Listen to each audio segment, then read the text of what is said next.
Hello, everyone, and welcome to our student experience webinar today. My name is Tom Redmond, and I work for the student recruitment team here at DKIT.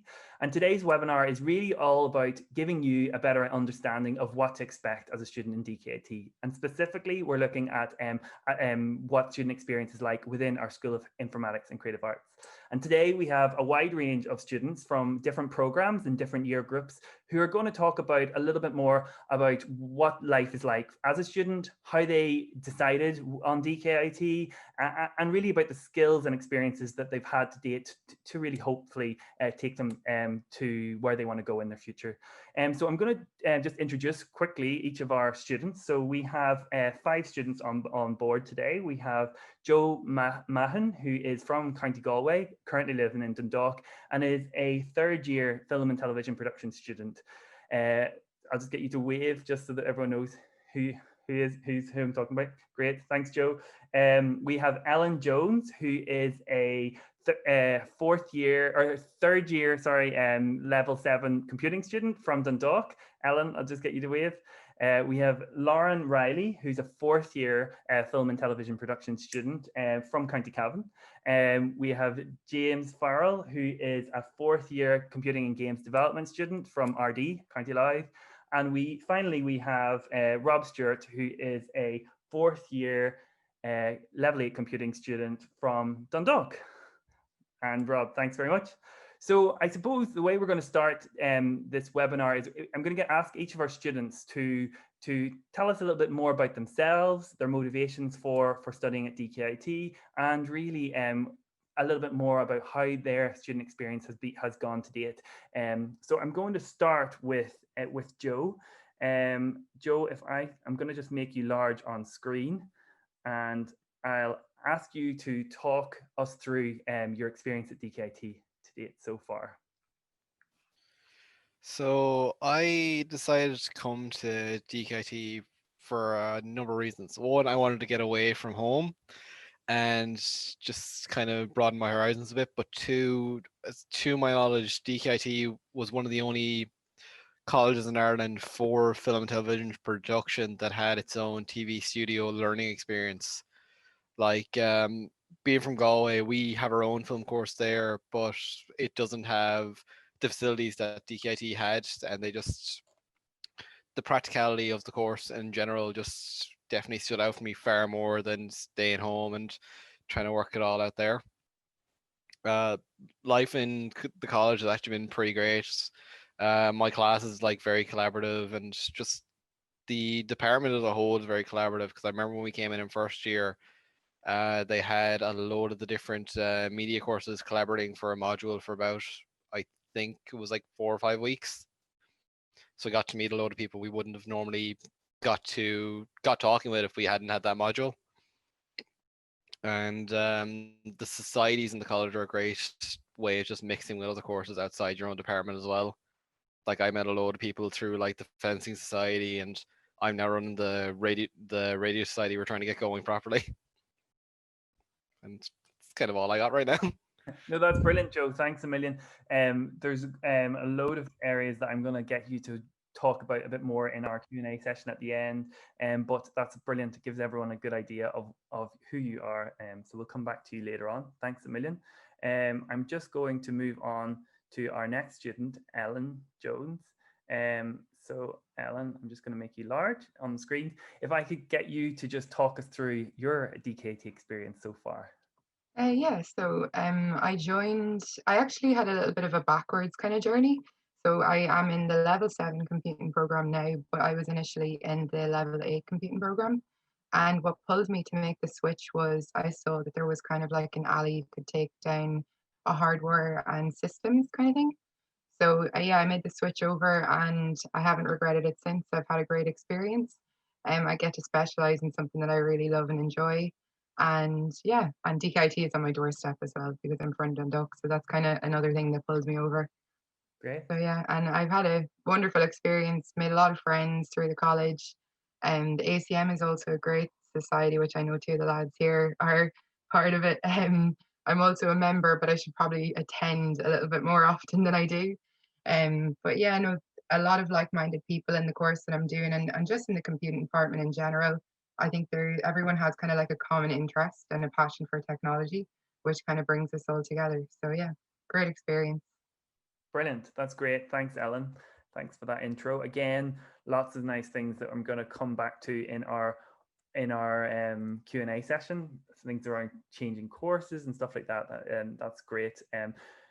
Next up, I'm going to call on Lauren Riley from County Cavan, who is our second student from the film and television production course. Lauren's fourth year. So Lauren, could you tell us, you're obviously about to start, the whole scary step of moving into the workplace. So how you're nearly at the end of your DKT experience, but could you talk us through how it's gone for you so far?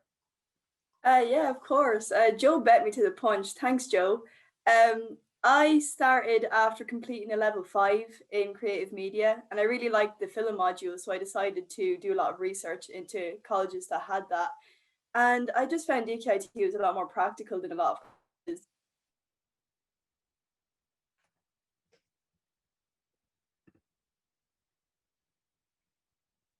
Oh. Lauren, have we lost Lauren, or can others hear Lauren?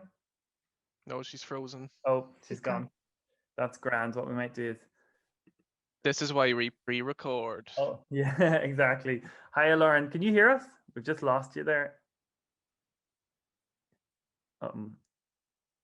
Typical. It's always this case with IT. It's like when you literally, Laura goes to start, it's perfectly, and then it's literally as soon as she goes to speak. Lauren, what I might try and do, if you can hear us, oh yeah, she's logged out. Is Lauren, can you hear us? I can hear you. Can you hear me? Yeah. Did you log out and log back in again there, or what happened there? Yeah. I think my internet just kind of went. And then I just logged out and then logged myself back in. Can you all see me okay? Yeah, we can see you. That's perfect. Yeah. Of course, I'm the one that messes up Calvin internet. Yeah, I know. Well, usually it's my internet. But what I might do, Lauren, is just get you to start again from the start, if that's okay. I might just do a quick intro and then get you to just do it, just so that we capture all of that. So I'm just going to start into it. So I just put in. So next up, we have Lauren Riley, who's from County Cavan and is our second student from the film and television production course at DKIT. So Lauren, you're in your fourth year, almost finished your DKIT experience. So could you tell us a little bit more about how it's gone for you so far? Yeah, of course. Joe kind of bet me to the punch. Thanks, Joe. So I started after completing a level 5 in creative media. And I really enjoyed the film module, so I decided to kind of pursue that. And I researched multiple different colleges around Ireland to see which would be the best. And like Joe said, the DKIT was the only one with a bar, and it was closer to home, and I was able to transport myself to DKIT and home again, and it was just really convenient. And well, like Joe said, and in Ireland we had 2 weeks where we were just completely mushed together. We didn't even know who was in courses, all people. We didn't know who was who, and we all got talking to each other. And even now today, I'm friends with a lot of people from different courses, and they really helped me along the way as well throughout my time at DKIT. And it's been a great experience, and I don't want to talk about leaving yet because I get sad. Totally understandable. That's brilliant. That's great, Lauren. Again, lots of nice things there that you've talked about, like things like getting to know people on different courses. That's a really good point that we'll come back to, because in a lot of colleges that isn't the case because it's so large and that would be impossible. But we'll talk about a little bit more about that and how that relates to DKIT in our Q&A. So thanks a million.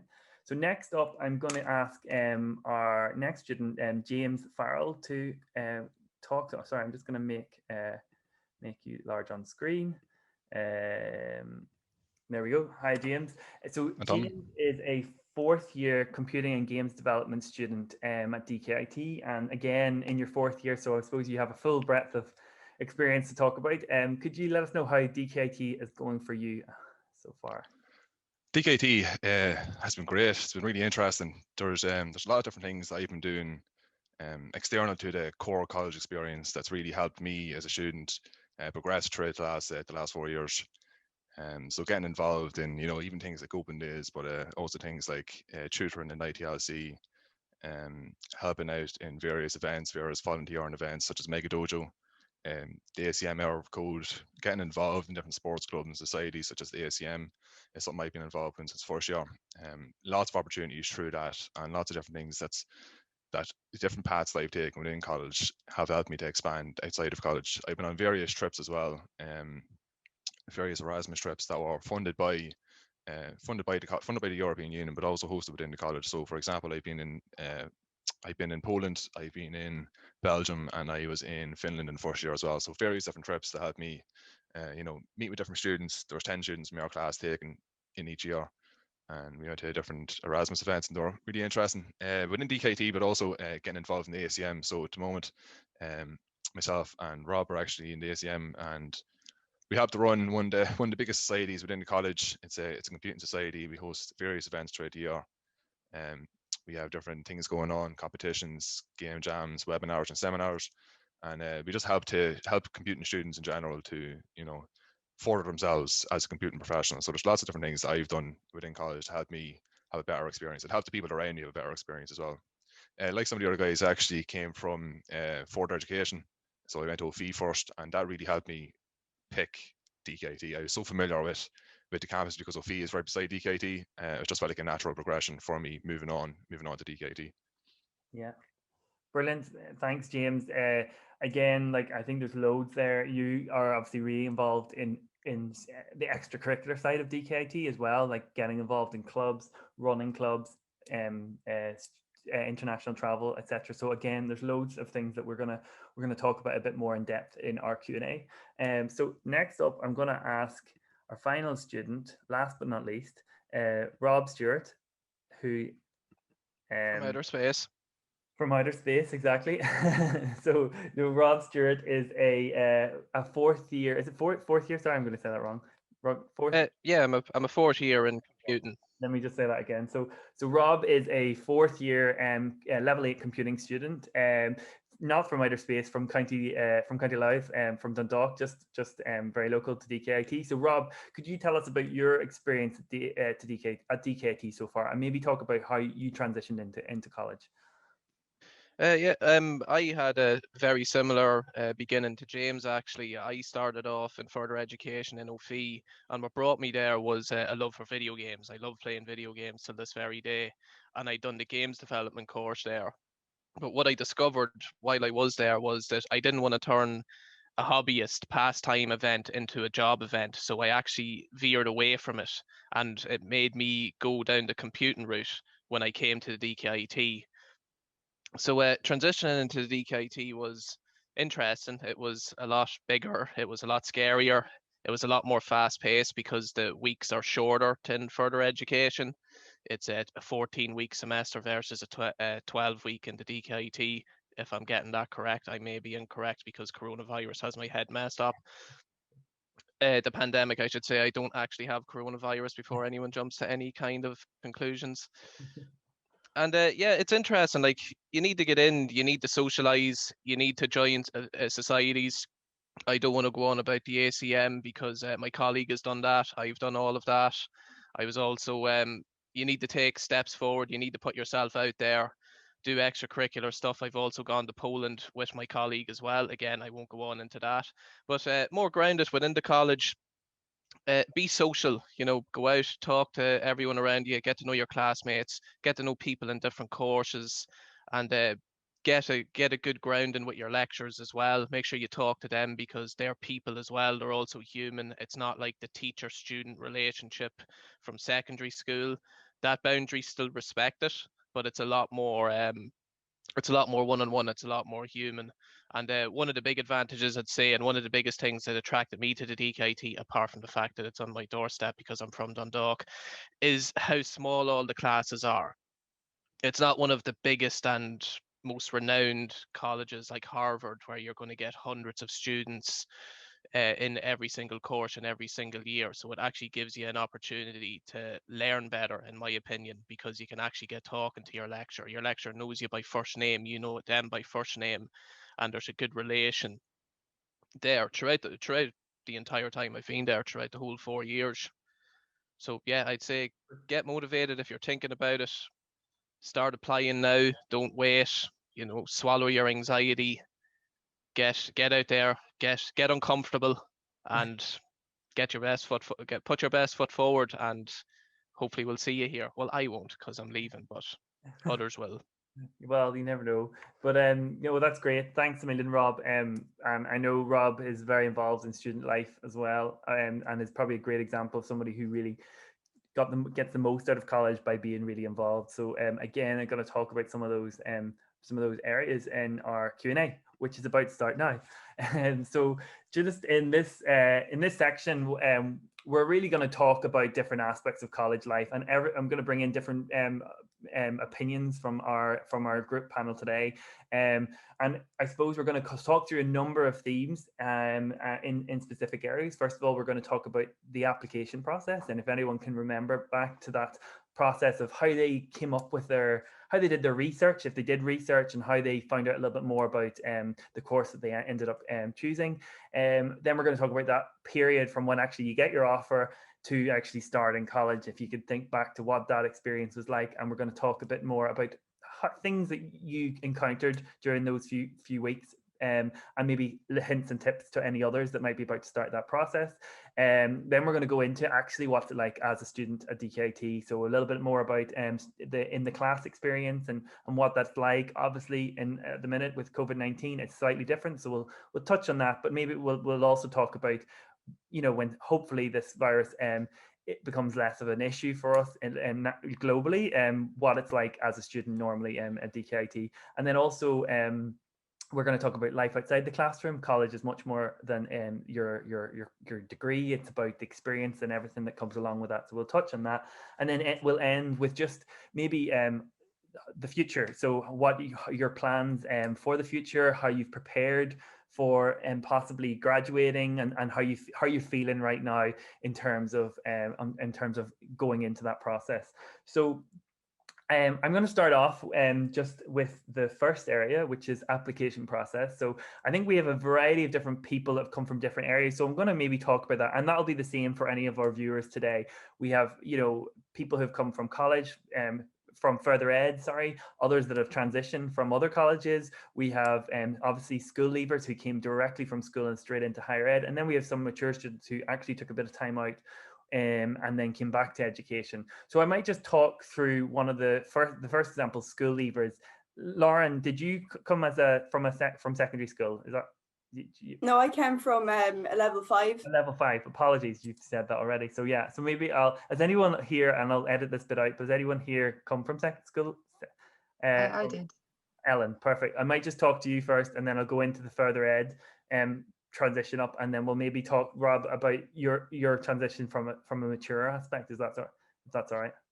Oh, you want to out me to being old? That's Well, all right. you're already on our. Did you find out I'm mature as well? Oh, are you mature? Okay. Oh, well, that's great. Then I have two people I can pull on to. That's great. Okay. So I'm going to edit this bit out. So I'm good. Okay.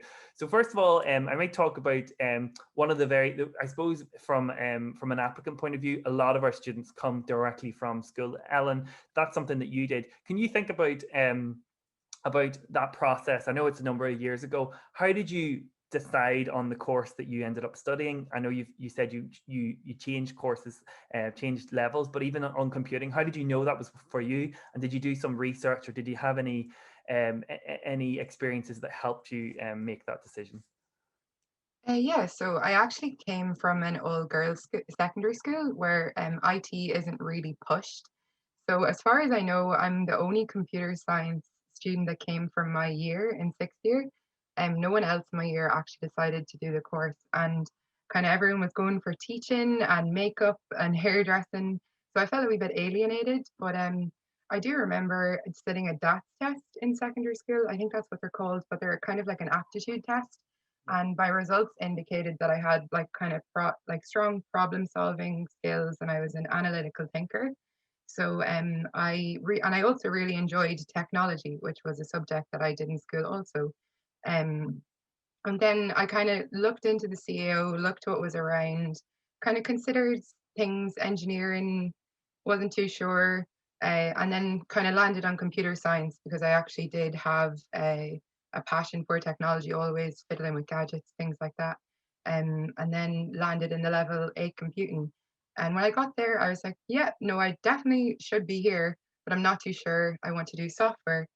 So kind of looked around and considered a couple more things, kind of looked into computer networking, hardware, systems, and seeing what kind of courses was around. And seeing DKIT also had a level 7 program, which offered a networking and system stream, which was kind of what I ended up going for then. And I've been here ever since. So yeah. Brilliant. Well, that's a great example there, I suppose, of fine tuning what areas you're interested in, like looking at different courses options that are available, but then also realizing that within computing, for example, there's loads of different areas to specialize in, and I suppose that's the benefit of choosing a course that you can actually go in and specialize in specific areas because it's so broad. But I think we might talk about some of that afterwards. But great, thanks a million for talking us through that process. We have another very popular pathway into DKT. It's progressing from further ed into higher ed. So I know two of our panel members today went through that process. So and I think there's a lot of things that helps. I've heard like a lot of benefits of that, of moving from further ed into higher ed. So maybe Lauren, could you talk us through your experience of that process, and then we might talk to James about his experience afterwards. Yeah, no problem. I went to OFE as well after finishing up secondary school, just so I could have a look and see if that was really the area I wanted to go into. And it turned out it was the area I wanted to go into. And when I was finished, I applied for DKIT through the CAO. I just found it the easiest, and you just apply, they send you notifications, you respond, simple. And it was just the easiest for me, because I know there's other ways you can get in through like direct entry and all of this kind of stuff, but it was just handier because I'm quite forgetful, and it just kind of, you get an email occasionally being like, don't forget this, and I'm like, oh yeah, Jesus. So it was really helpful, and that was pretty much it. It was really simple. It was just, I just went from one to the other. Perfect. So. Yeah, and that's the great thing. There's a lot of courses that align directly into higher level courses in DKT, and they're a great foundation. James, could you talk? Did you went through the same process? How did it help you when you came to college? Was it obviously Ellen talked about how IT wasn't something that they had really covered very heavily in school, but doing the further ed course, was that something that you were able to get a broader insight into before you came to college? Well, luckily, my course in OFE, the lecturer actually was a DKT student who studied the course that I'm studying right now. So he structured his OFE course very similar to the first kind of year of DKT within games development. So it was a really natural progression. A lot of the stuff that we covered within OFE directly translate across to games development and DKT, and I felt much more confident going into DKT. I felt very confident in my class and in my abilities because I knew everything going forward. It was a really great experience to me. I think it's probably one of the best options for me to take. Yeah, and a lot of the stuff that we learned, 3D animation, 3D modeling, directly translated straight over to DKT as well. So it was quite interesting. It was great help for me. Yeah, definitely good. Great. Well, it's great to know that the option is there as well for anyone watching, that there's different ways into DKT. And another way into to studying at DKT is applying as a mature applicant. And people might not know this, but DKT, it has a very diverse range of learners, but actually a minimum of 20% of all programs have, excluding nursing midwifery, have a minimum quota for mature applicants. So it's a great, I suppose, option for anyone coming back into education. We have two students who you may not know looking at them, but they did apply as mature applicants. And I suppose that's another important thing to note, that a mature applicant is anyone who is 23 on the 1st of January in the year that they apply. So a mature applicant, we have different mature applicants from different age ranges, but I suppose the two that we have online today, Rob and Joe, can maybe talk about their experience through that process. So maybe I'll start with Joe, if that's all right, and just explain your experience as of applying as a mature. How did you feel, and how did you I suppose get settled into DKT life? Yeah, so like the reason I ended up being a mature student was actually because I have pretty poor health. So when I left secondary school, I went off into PLCs because I just didn't feel I was properly ready to like give the commitment to a 4-year course at the time. I just needed some time to just let my body heal and all that from everything that was going on for me. Yeah. So I did some PLCs for a year, and then I took a year out just to let my health recover a bit more, and then finally got around use my PLC to apply through the CAO for college. And the college has been great in a lot of regards. Like, it's very welcoming to students of all like different areas, age ranges, health restrictions, and everything. That I've just found it very welcoming, very supportive system. Great. But brilliant. And how did you find the CAO process in applying for Mature? Did you find that straightforward enough? Yeah, it seemed like I'm just thinking back like 3 years, but like if I remember, it was pretty straightforward. Yeah. No, it is, and I think that's it. It's the main thing for mature applicants sometimes is knowing that you have to apply via the CAO. That's the main process for applications for DKIT, and then obviously all of the information is available on our website, dkt.ie/mature, or the CAO website. Rob, you also came through this pathway. How did you find joining DKT, having spent some time, working or doing other things before coming to college?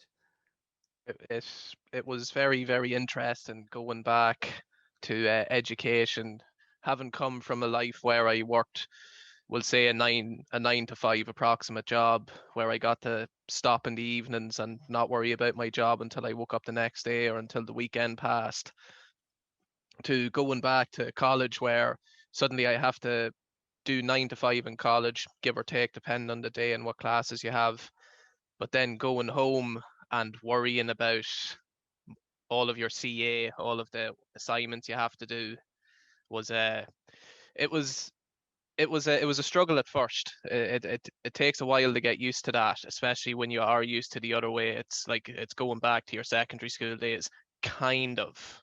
It's I'd say the big difference, because it's a course that you've applied for that assumably you're interested in, you'll be happy enough to do it, which is one of the big pluses on it. Like, you're researching and studying and working with something that you're actively interested in, so it is interesting. But I suppose probably in bringing attention to it, the biggest piece of advice I could give anyone, especially a mature student who's used to the old to their ways of work, would be to nail down time management, and get on top of it straight away when you come in. Don't let it slip. Don't fall into the false sense of security, as I call it, where everything's puppies and rainbows in week 1 and 2. Then come week 6 and 7, suddenly you're in the trenches battling with Prolog and Java and Haskell and whatever other programming languages you're writing in, or whatever, also course dependent as well. The film students would have a different light to shed on that. Get on top of it early, get organized is probably the best thing I could say. And in regards to applying for CAO, same thing. You're a mature student, so you get to the front of the line. You can't be rustling with these young people. You're too old. So get in, get it done as early as possible, and break it all down, because it is quite a big step. It's quite a big process. Just take it bit at a time, step at a time, one by one. It's easy. I don't really remember the whole CAO process, which I view as a good thing, because if it was bad, I'd remember it vividly. So it must have been fine. That's my summary of that. It was more than 4 years ago. Well, almost ago. So Definitely. I think the thing with CAO is for everyone, it's just not to leave it to the last minute. That's the main thing, that there is, once you set up your application or register with the CAO, you have some time ideally to do your research and make sure you have all your choices and everything in order. With mature applicants, they have a bit more documentation to provide, so that takes a bit of time to make sure you have that ready to go. And I'd recommend, if anyone is thinking about that option to watch our Mature Applicants webinar, which also stars Rob Stewart. But it also just gives you a bit more insight into that whole area. But I think with CAO, it is very straightforward. It is quite easy to complete, but it's just maybe giving yourself enough time to do the right amount of research and make sure you don't miss any key deadlines. The big deadline coming up for everyone watching is the 1st of February, which is the closing of standard applications for CAO. So make sure you keep that in mind. So next, we're just going to go on to just maybe thinking about back to that those first few weeks in college and really what that experience is like. Like, I mean, the School of Informatics and Creative Arts is unique in the sense that it's all in one building, primarily speaking, and there are other aspects of the college that you would interact with, obviously. But maybe if I could get Joe just to talk about your first few weeks in college, what did you talked about the facilities and that was a big draw for you. So even tell us about how those first few weeks went and how did you get familiar with the campus, with your class, and maybe how the facilities itself. Just trying to think back. As anyone who's in the Carl's building would know, the place is basically like a labyrinth when you're starting out, which can be a pretty confusing and intimidating at times. I've seen some of the fourth years who still turn around and say they get lost, but like facility wise, the college is great, especially for the film students, because along with like the TV studio, one of the biggest appeals for me was the fact that we had access to a dark room for like developing our own photos in first year, doing 35mm photography, which is a really, as someone who wants to like do photography, it just seemed like a really cool thing to be able to have access to all the time. And even after first year, you're able to still book COVID. I don't know about it right now, but like you were still kind of encouraged to, like, if you wanted to try to use that facility when it was free. But like aside from then Carol's, like there's loads of other facilities around the college that I wouldn't be overly familiar with. It's just because I've mainly stuck with the Carol's. But like through fencing, I would have had a lot of access around like the NPC, and then of course, but we've DKIT Sport, which is absolutely amazing. It's like, as long as you're a student, you free entry into all the gym equipment in the pool anytime you want, which is great in so many ways. It's great encouragement to kind of keep yourself active in some ways. Yeah, no, definitely. No, that's great. Thank you for that. Ellen, I might ask you. You're local to Dundalk, so you probably knew that the campus was there. Could you tell us about what it how did you, even that, can you remember those first few weeks of campus? How did you get to know your classmates? How were you inducted to DKIT itself? Yeah, so I actually live pretty close, within a 10-minute walk. So DKIT was really kind of known to me. I would just kind of walk through it and stuff from time to time. So I knew what the campus was like. But like Joe said, Carol's was kind of like unventured territory, and it was mad. It is a little bit maze-like, so that was slightly intimidating at first. But there is an app that somebody did develop. I think it was a past student, so that kind of helped with navigation and things. And the first kind of induction week was pretty good. The thing that I remember most from it was icebreakers, and that the student ambassadors were actually really, really nice. So that was kind of, it was nice to have people you felt like you could approach and to ask them, oh, what should I be doing now, or where should I go, and things like that. And then the icebreakers helped you kind of get to know people in your class, even though I don't think the class groups were set. It kind of just helped to get to know kind of people broadly across the course, which was really nice as well. And they literally do break the ice, like they say in the name. So yeah, it was a nice experience for the first week. Cool, great, thank you. And Lauren, like, you were coming from Cavan, so obviously the campus was a bit less known to you, probably. And how did you even prepare? Getting to campus, all of those things that you take for granted after you've been here a few weeks. But can you remember getting yourselves organized for all of that, and traveling to college, and making sure that you had your timetable and all that? Can you remember? Talk us through that process of that piece of organization that after a while becomes second nature, but at the start it's quite new. I can remember it being just pure chaos in my head for like a week before going to college, because I didn't know anyone from Cavan going to DKIT. So there was that kind of fear of, I'm not going to know anyone there. And then I kind of tried seeing it as, well, no one knows who I am, so I can be whoever I want to be. So I had that mindset, which kind of, boosted my confidence a little bit. And I'm a bit OCD when it comes to preparation, having everything prepared. So I had like my timetable, I had like 50,000 pens, which have all disappeared within a week, which is very upsetting. And I'd everything planned out on the bed the morning I was going. And thankfully there was a bus, Royal Breffni tours that go from Tesco's, just like a 5-minute walk from my house. So I was getting my exercise in the morning, which was great. Wasn't so great because I was wrecked by the end of it, but it is what it is.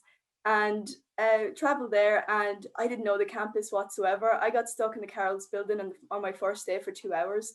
I was in there for 2 hours. I thought I was going to die in there. And I didn't know any of the maps or anything. I was late for my classes. I didn't know where I was going. And like Ellen said, the student ambassadors were great when we were going there for our open day. So I knew a few of them when I was in there, and I came across one of them and I was like, help me leave. I don't know how to get out of here. And they had to show me how to leave, which was kind of embarrassing because I do see them from time to time, and they kind of smile at me and I'm like, I don't know you.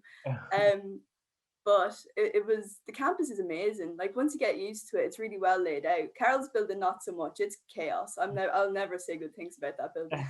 But it's a really good campus, and once you get used to it, it's brilliant, and everything is well laid out. Believe me. No, I think that's a fair point. I think that, just to put in context to anyone who doesn't know the campus, the Carroll building was an old cigarette factory, and it was in 2010 it was converted with quite a high tech conversion. The Carroll building is probably our most high tech building now, and there's lots of different facilities from our different courses across the school. I might actually get James maybe just talk about some of the facilities available for the computing and games development area, and I might actually get Lauren then to follow up on the facilities within film and television, if that's all right. Yeah, so there's actually great facilities for game development students. There's a 3D modeling lab which has high-tech computers, a suite of high-tech computers for modeling and rendering 3D animations that are used in games development. There's also various VR, AR kind of suites for students who want to explore VR, who are making VR games or AR games. So there's little hubs with a whole VR setup for students to come in, test out their game, try out VR, and develop within VR space or the AR space. So they're really well laid out. And again, there's computing labs, high-tech computing labs all over the building. For various different uses for games development, 3D animation, but also within sound design and programming as well. So there's lots of different things for game development students within DKT. Brilliant. And actually, sorry, I should have said, and just in the other parts of the computing programs, maybe Alan and Rob could talk about are there any facilities there that people should know about? And Lauren, Alan, you're obviously interested in the hardware side of things, so maybe our networking side. Is there any specific facilities or things that relate to that course that are particularly? Yeah, so we have actually kind of 3 main labs in the Carroll's building that are dedicated to networking and system administration students, which are kind of mostly used by the level 7 stream, I think. And in those labs, there's actually like a huge storeroom which contains, it's mad. There's so much equipment in there. I couldn't even tell you the half of it, but it's full of kind of routers, old PCs, all that sort of thing. And I've just found them to be great. You can go in and get hands-on experience, which is really valuable because you actually get to play around with the equipment and plug it in, which is great. Yeah. And Rob, just on you're more on the software side of things. So what kind of things can people expect in the computing and software development?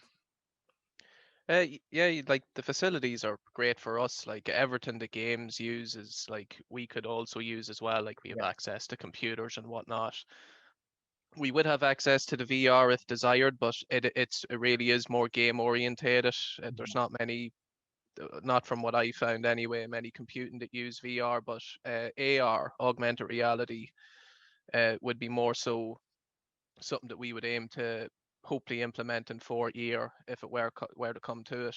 I'd also point out as well that the college has actually popped up a new computing course in AR and VR, which is in its infancy right now. There's one Brand new. college, and it's coming up. So for anyone that is actually actively interested in VR and AR, there's now a course fully dedicated to it.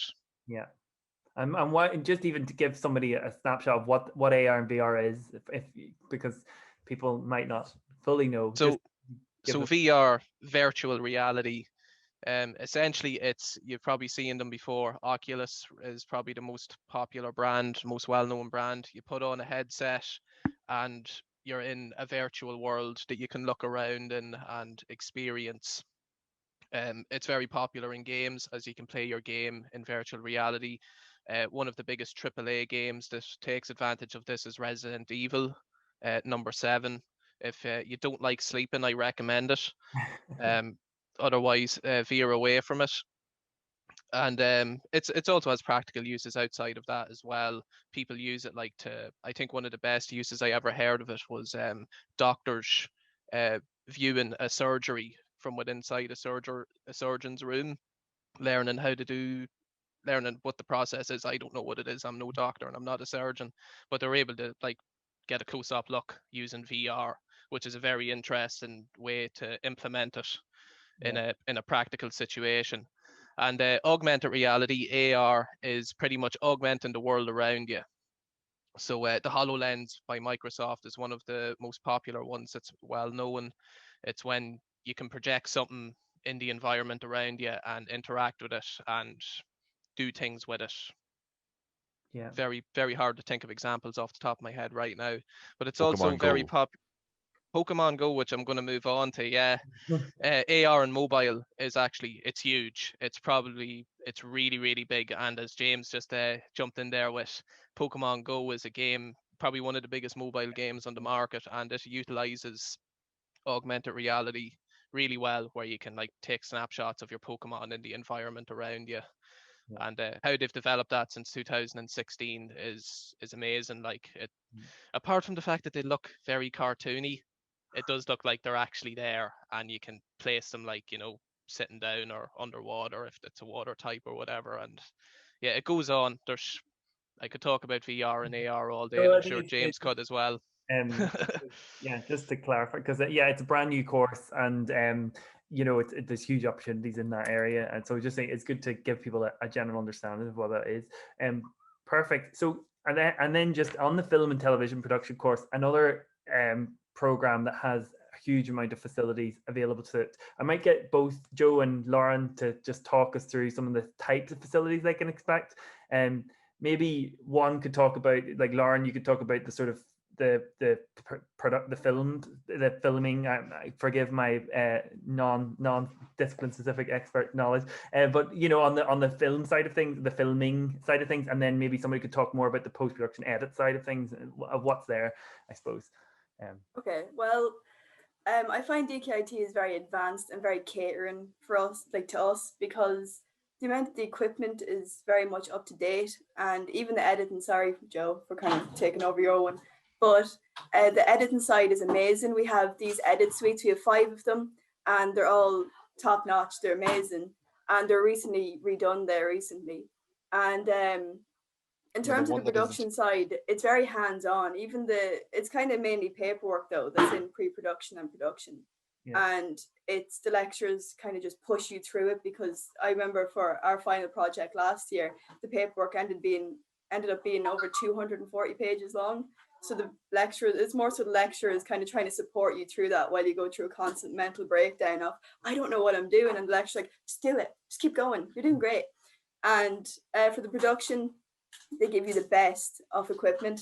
You have everything that you need. You just fill out this little booking form, and you could be really greedy, and they're like, yeah, take it, just bring it back. And you're like, okay. And you could just have this headset that's top notch. You just like listen to music on your phone with it. You didn't even need it for the production.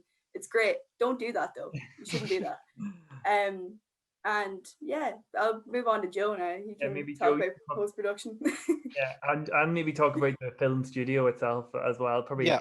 Thing. Well, like Lauren was saying, we've got our we've got like two big editing rooms that like the majority of classes take part in for like actual editing classes.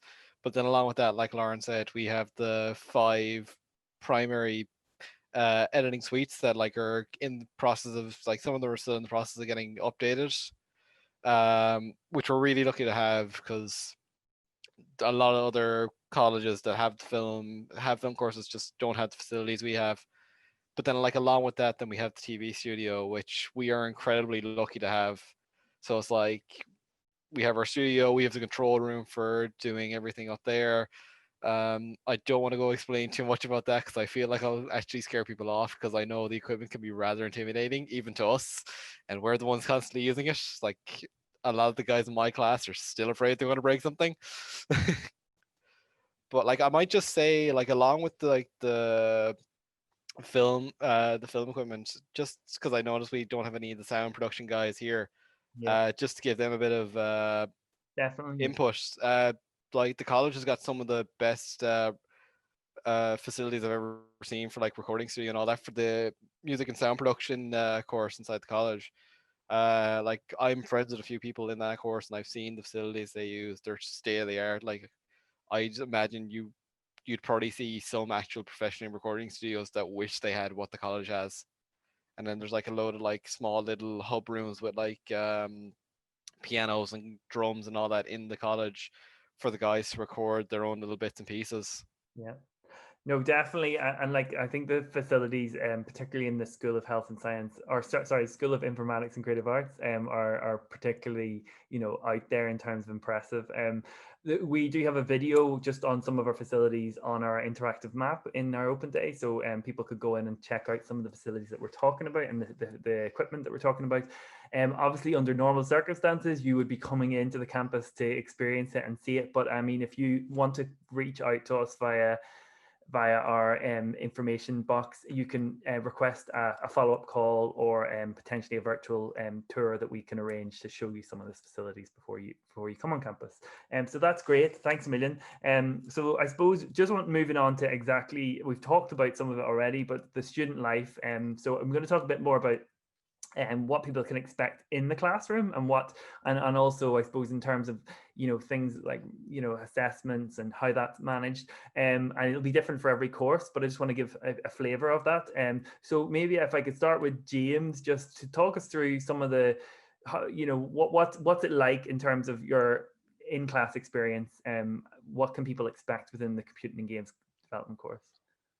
So within computing and games development, they're generally small classes, about 20 students in each class. So usually we have various different classes. We have lectures, we have tutorials, and we have practical classes, which involve interacting with computers or interacting with different software. So for the practical classes, which make up probably the majority of our course, you're following the lecturer on screen through programming, through developing 3D animations, through developing 3D models, developing sounds and sound synthesis classes. So there's lots of different things going on. Quite one-to-one with the lecturer as well. So there's usually 2-hour classes, and plenty of experience, plenty of engagement with the lecturers, and definitely plenty of experience with the people around you. So within the classroom, it's quite involved. It's quite interesting. There's great classes within DKT, or within games development. There's great courses and there's great modules, and yeah, it's a great experience. Cool, great. Thanks. Then I might go to Ellen and just talk about maybe the relationship with lecturers. You talk I think we've already talked about the fact that there's in general at DKIT there's small class sizes, and that's a big, I suppose, unique aspect of college life here versus a larger college in the likes of the big cities and things like that. You don't get that small class environment. How does that affect your whole learning experience and relationship with lecturers? Yeah, so in my class, actually, there's only about 10 of us, which is obviously quite a small number. But in return, we kind of have a very, I don't know if personal would be the right word, but it's a more personal relationship with lecturers. We obviously all know each other on a first name basis, and a lot of the lecturers that I do have, I've had for 3 years. So it's not like I'm just a brand new student to them and they're a new lecturer to me.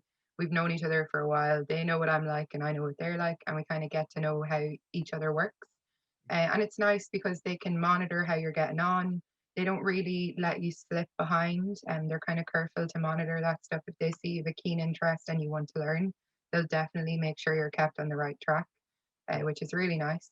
And yeah, it's an all around good experience for the lecturers. I've never had a bad experience with any of my lecturers. So yeah.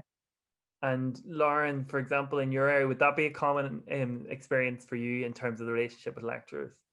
For sure, yeah, definitely. Like me and my lecturers are like friends, and you go to them even with problems that you don't have relating to college, and they sit down, they listen to you, and they'd advise you and guide you in whatever way they can. Like they're really like your best friend when you're in college. And the course, especially our course, is so hands-on and it's so intense that you just need that support there. And they are there for you, and they'll be sending you emails and they'll be checking in on you and stuff. It's a very, like Ellen said, it's like personal relationship that you do have with them, because they do want to know about you and they want to know what you want to do after college, and they'll try and steer you towards that, and they'll give you opportunities outside of college that you can go for, and it'll just help. They are really helpful, and they try their best to keep you on track. Yeah, I think that's something we constantly get from feedback from students across the institute, that there is that really strong relationship between lecturers and students, which is good. If it means that they'll always be keeping an eye out for you. It means that the bad thing is, well, it's not bad, but you can't go under the radar. They're going to be monitoring, making sure that they stay, can give you a kick up the bum sometimes if you need to be staying on top of things. Which, so if you're that type of student that likes that and needs that, it's a good option for you to consider. Lauren, and this is a question for everyone, but I mean, Lauren mentioned it in her intro, I think, was the fact that you got to know people outside of your classroom or outside of your own class. I think it was you, was it? I think. Could you talk about that? Because if you're going to colleges in like large class sizes, like getting to know in other colleges, getting to know people in your own class is a challenge. So it's quite interesting that you mentioned that in DKT you can actually not only get to know people in your own area, but you've actually had opportunities to meet others. Yeah, it's because our whole area, the whole creative area, is very collaborative. You need to know people, and it's really helpful for after college when you're going out into the big bad world, and it feels like you just have that support there because they're all in the exact same boat as you. But when you go into DKIT, you do need people. You need that support, and I think it's a very good way of doing it when you're first brought into DKIT, you don't know anyone. Everyone else is in the same position. They don't really know anyone. Everyone's just as nervous as each other. And you just kind of just talk. And you go to icebreakers and everything in the beginning. And you do these projects together and you get to know everyone's skill set, and you just get to know everyone and what they enjoy. Everyone has their own like little spark, especially in our area. Everyone is just so different. And it really opens you up to kind of a bigger place, because when you're, well, especially for me, because I'm from Cavan, it's a very small place. Everyone knows each other and everyone kind of hates each other here. So it's nice to go there and to meet people who are unique and who are different, and they support you no matter what. And especially from different courses, you're not just stuck with people in your own class. When you leave class, you can go to talk to someone from creative media and ask how they're getting on, and you could go to someone from music and ask how they're getting on. Yeah. And it's just, you're just open to more kind of experiences than just the same thing. Well, I think a big part of it as well is that DKT is it's a big enough campus. We always say it's big enough campus to make new friends, but small enough by the end of your 4 years or 3 years to know everyone more or less by face. And certainly in the Carroll's building, you are in sort of one area, so you get to know people probably across the school, which is quite interesting. And you wouldn't necessarily get that in other colleges around the country. It's quite unique to having one campus, an all-in-one campus, and things like that. Maybe Joe, you'd mentioned, like, for example, that you knew people in the sound production or audio production side of things. Can you talk about how you know them? Is it through friendships or is it through collaboration in terms of your? It's kind of a mixture. Like somehow I don't know how it happens in society, but the fencing society always seems to draw in a load of the media students, because it was just always full of like the film course, this music production course, and all that kind of stuff. So like the societies are a big part of meeting other courses, like in my experience. But then like along with that, going back to like assignments for like a minute, in second year for the film students and a third year for the sound production students, we do a collaborative project where we bring in a band and we film it while the sound production students record the audio for it. So like that would be like an example of like just collaboration, getting a chance to meet each other and get to know each other kind of stuff. Cool. No, that's great. Again, that's the big thing. I think there's a lot of like Lauren mentioned it, you've mentioned it, like it's an interesting school because it's kind of where creativity and technology sort of merge, and there's a lot of like innovation that comes out of that as a result. Um, um, James, I was going to ask you just to talk about, I know you're very involved with the ITLC, the IT Learning Centre, and that's a support that's unique, again, offered to computing students. Could you talk us a little bit more about that and maybe other supports? I know there's a math learning centre as well that are available to students. Yeah, so the ITLC, it's a great support for IT students. The way the ITLC works is you can go in there and just sit down. It's a quiet area and you can do some work if you want. But there's usually always some sort of tutorial going on. It could be in a specialized subject like Java, it could be in networking, or it could be just a drop-in session where there's maybe two tutors giving various classes, various one-on-one classes with students. So you can just drop in, you can ask any questions you have, you can set up your own tutorial with a tutor in any language you want for JavaScript, Java. If you need any help, any IT help, you can go in, book through the ITLC system, organize a class, one of the tutors, and they're really helpful, really great people. They're really, really knowledgeable and can really help you in any area you're finding any trouble with or any struggle you're having with it. Cool, great.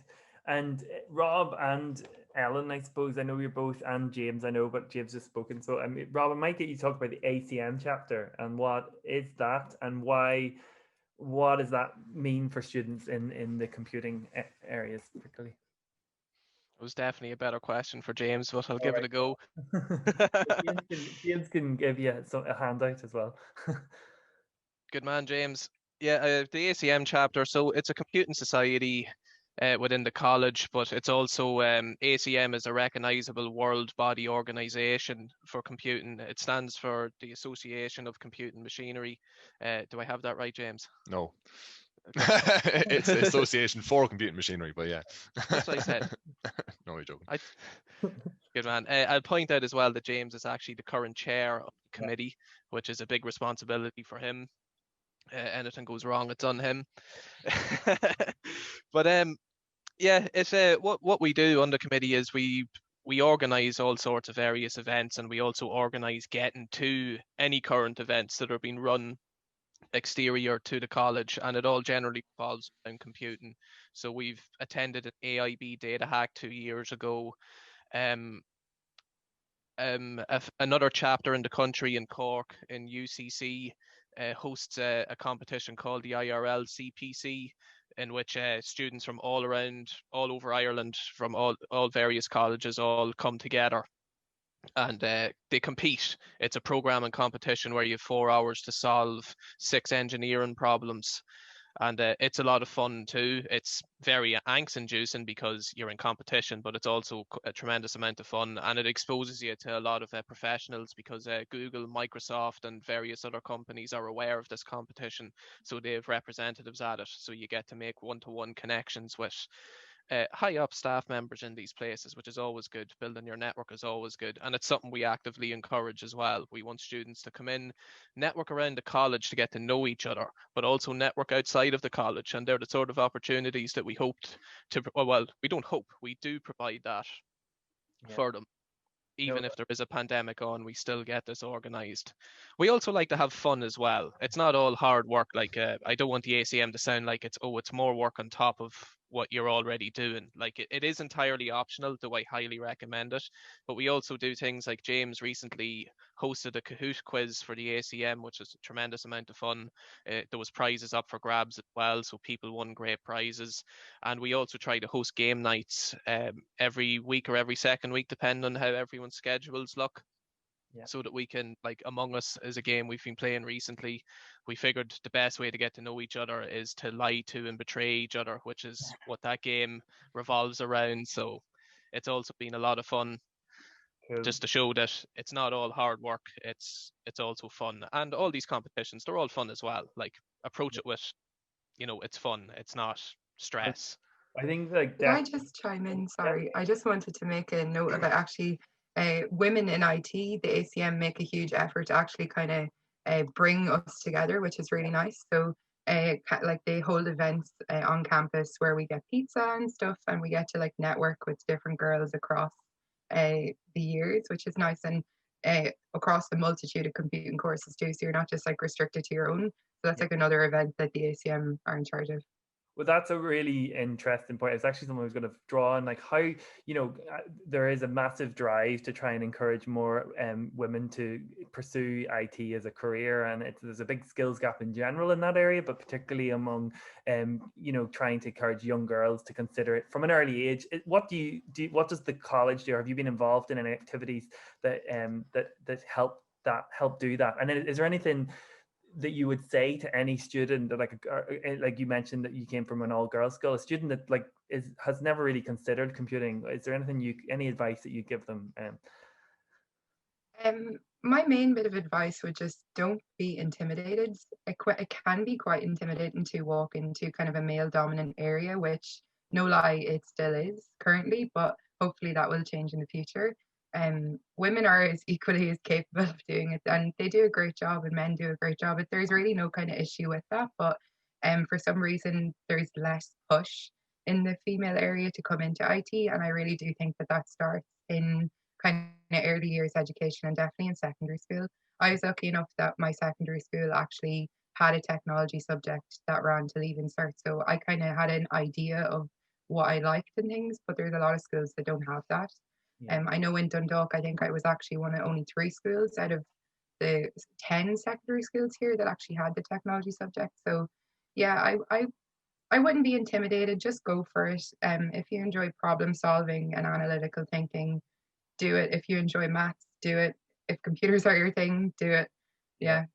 And I think the big thing is the opportunities in the sector are huge. Like it's both in Ireland and abroad, like for everyone. But I mean, I know there's a massive drive in major multinationals to encourage equality among the sector. Yeah, like last year actually there was Google, the headquarters in Dublin. We went to it was completely covered by the college. It was a free day out for, I think it was World Women's Day. I've got that totally wrong, but it was like World Female Day.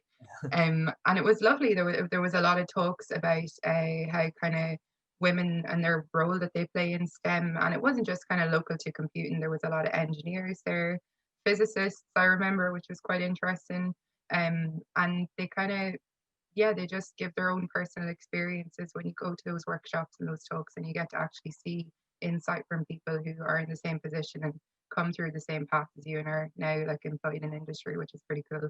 Yeah, no, thanks for that. It's really important message. Yeah, I think it's also probably just a little bit of trivia for anyone watching this. Yeah. It's important to note that Ada Lovelace is the first ever programmer to have existed who is a woman. So I think it's very important to note that the first ever computer programmer was a woman. So come forward with it. And also Margaret Hamilton, if that name doesn't ring a bell with the computing students in here, leave the call now. But she is the woman who wrote the code for the rocket ship that brought Neil Armstrong and the astronauts to the moon. You can actually see a picture. One of the most interesting pictures is her standing beside the big stack of paper that she wrote all this on by hand. So just very important piece of trivia. And I think it's also the same. I can't think of her name right now, but it's the same for the woman who wrote the code on the device that took a picture of the first black hole recently. Oh, that was also a woman. I think these stories need to be told more of. So yeah, and I think it is as Ellen says, it definitely starts earlier. And I know the college does a lot in terms of outreach to try and encourage that in schools, like Coder Dojo, which James mentioned is a big initiative for secondary schools, and earlier in terms of encouraging people to develop skills in coding, etc. So no, it's really important. Just in general, then we're going to finish off on the student life piece, but just can people? I'm not going to go to anyone specifically, so just shout out. What would you describe? How would you describe the student social side to DKIT? Is it good? Is it bad? Any thoughts? Well, I can just jump in first and say there's lots of different things. I think especially within our school, within the Carroll's building. I know the Carroll building gets a lot of hate, but there's a great charm about the Carroll's building, and Starbucks is a real social area. Starbucks is actually in the Carroll's building, and it's a great social area for all the students within the Carroll's building to get to know each other, to become familiar with each other, see familiar faces from around, and get talking with each other. But even external to that, there's lots of things like the students' unions have various events going on throughout the year, starting off at Freshers Week and ending up at Rag Week. And there's just lots of different things that Students' Union does throughout the year to get students engaged with each other and get students involved. So there's great opportunities to get interacting within your school, but also external to your school as well. So it's really interesting. Definitely. And like, do classes go on like class trips and stuff like that? Like, is there things that do, like, social, like travel together? Is that something that people would have done with friends? And Well, to bring back up the IRL CPC trip that I was talking about earlier on, that's pretty much all of us hopping on a bus and going down to Cork for the weekend. Yeah. So you can imagine we're going for a whole weekend for a 4-hour coding event. So there's an amount of hours there that have to be accounted for, which Well, not may ask or what may not happened, be but, social. And but I think the thing is that people do get really tight. I notice I'm a member of staff, but I see how close friendships groups grow in DKIT. You do, particularly in the areas that we're here talking about. People, you work very closely with people, and you develop really good friendships. Would that be correct, Lauren? Would you agree? Yeah, no, definitely. It's especially because for our assignments, we all have to go as groups down to film for 5 days. So when you're not filming, you're all just kind of stuck in a room together, and you can't help but kind of just have the crack and have a good time with them. And then by the time filming is over, you're like, can we just have one more day? We didn't get all of our shots in. Jesus, my dog scared me. But yeah, no, by the time it's over, you just don't want it to finish. So cheeky. It's usually my dog, so don't worry. I usually see my dog's tail like wagging here somewhere. No, that's cool. The last thing I just want to talk about before we finish is really just career planning. I know we've talked a lot, but just I want to talk about a few areas in here. One is maybe, and I'll take one from the computing area and one from film, to talk about work experience, because I know it's involved in both of the programs. So maybe you could, Lauren, you've gone on work placement, have you, at this stage? I'm going now on Wednesday. Oh, on Wednesday. Okay. So maybe you could tell us a little bit about what that experience is and how you're prepared for it. Obviously, at the minute, things are a bit different than they would be normally because of COVID-19, but maybe talk us through that. And then I'll go to maybe Rob. Would you talk about work experience from your side as well? Probably a better one to throw with James there, because my work experience wasn't traditional. Okay, great. That sounds good. Okay, so we'll start with Lauren and then go to James.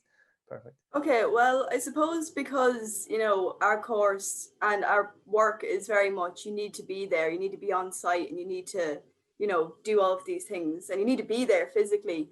It's very different this year. And thankfully, I wanted to be a producer. So I got a job as kind of a co-producer now for work placement. So you're just given these forms, these tables that you have to fill out just based on your hours, and you get them to sign it and you sign it. That's just kind of your preparation. But because it's outside of like physical, it's all done online, it's very difficult because no one really knows where to stand. Even the placement themselves, they're amazing. They fill you in the best they can. They give you their COVID restrictions to tell you what's going to happen. But it's a bit scary at the moment because there's a few days where you have to go in because they need you there and they need to give you paperwork for you to bring home and do it at home. And it's, you'd be afraid to leave the house with it, but it's exciting at the same time because you find that at our course, the only way you can learn is by doing it.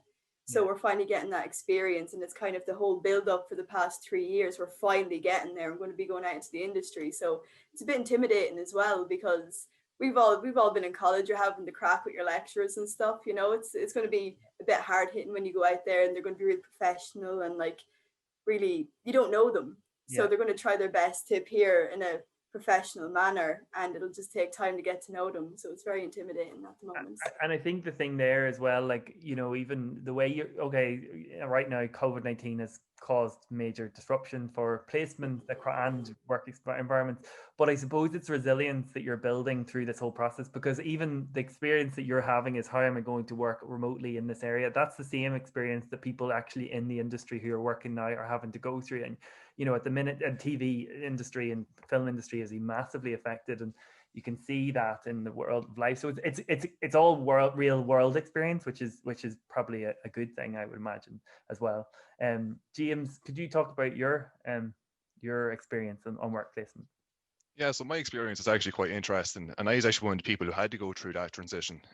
I started work experience in January, so I was in my workplace at the time that the announcement was made, and in all of about 25 minutes, we were watching the announcement, and then about half an hour later, we were all gone home. So it was kind of a strange transition, but it was very easy for us to move online because it's software development, because game development, it's all online focus anyway. It's all, we can meet each other through Slack and just keep you updated. I was actually doing a work placement on campus, on DKT campus, in a research center. So it was a nice transition from, you know, being on campus anyway to being in a research center on campus. Is quite easy. But then even when the pandemic happened, going online is quite natural, quite easy. And the experience I got within my work placement was amazing. You learn so much professional ethics, professional practices and development. It's a really great thing to learn. And you know, you learn so many technical skills as well. Things about like working within software development in a team, which is a lot easier, a lot more difficult than it sounds, but actually a lot easier in practice than when you actually come to it. So there's a lot of great life experience to be got as well through work placement. Okay, so that's great. I think we've given a good broad experience of different aspects, and then probably everyone's tired talking at this stage.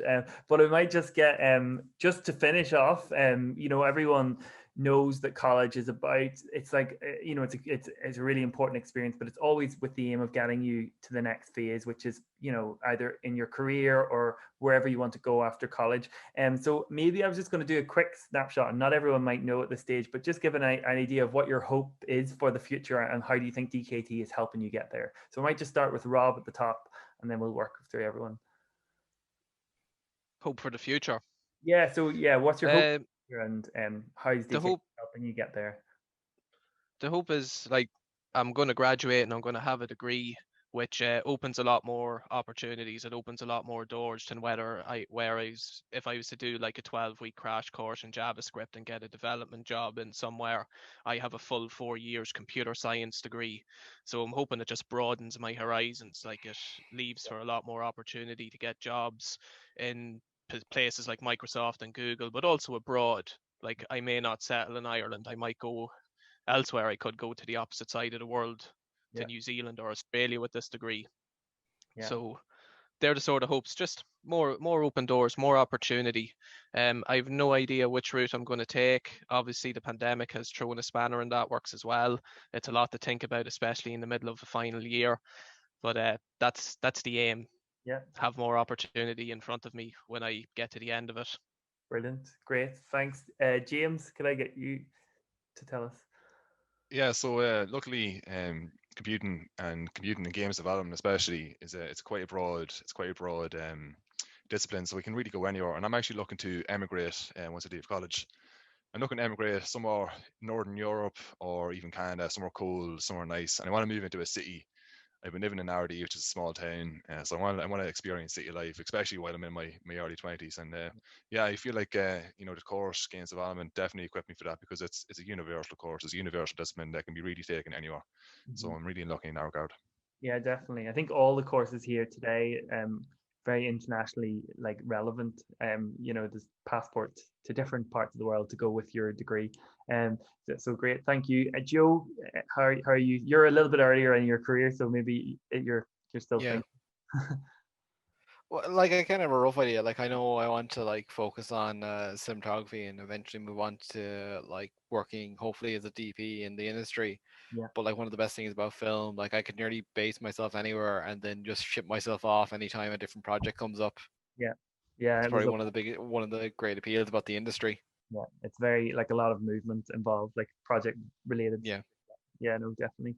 Great. Ellen, how about you? Well, I did graduate from the level 7 this year, Yeah. hopefully providing things go well, obviously. So I plan on doing the level 8 add-on for the 1 year in cloud computing and data center operations. And Yeah. then after that, it's a little bit of follow the data center technology around the world, I suppose. So yeah. Data center are like areas are just huge. There's so many opportunities both in Ireland Yeah, and abroad. Like, exactly. They're here. I mean, there's one actually opening up in Drogheda now for kind of a big name company. I don't really know if I should throw it out there for legal reasons because I don't know if they've officially announced it. But yeah, so they're here. They have numerous data centers across the globe. So I'll be in one of them hopefully. yeah. Well, best of luck. And Lauren, how about you? Have you got any ideas for next year? My aim is to leave with my degree, obviously, fingers crossed, and go and join a production company because my long-term goal, in the future is to set up my own production company or even just go somewhere else. I'm from Cavan. I want to leave. I want to go somewhere. I want to travel. Yeah. So my long-term goal is to set up my own production company, but just, for next year, hopefully I'm part of some production company just so I can see what it's like. Yeah. No, great. Well, like clearly everyone here, we have a lot of great futures ahead of everyone. There's a lot of excitement in the years to come and I suppose the courses on offer here show, I suppose, that your degree at DKIT can really bring you hopefully wherever you want to go in terms of the world and also in terms of your career. So I just want to say a huge thank you to our speakers today for taking the time out to talk about their own experiences. Hopefully it's given everyone watching today a better insight to the different aspects, to the courses, to the different opportunities that it can bring, and hopefully give you an idea and reassurance that everyone faces some challenges and some hurdles along the way, but with the supportive environment and your classmates and your lecturers, it's all possible to move beyond that and continue in your career. So I thank you very much for attending today, and I hope you enjoy the rest of our open day program.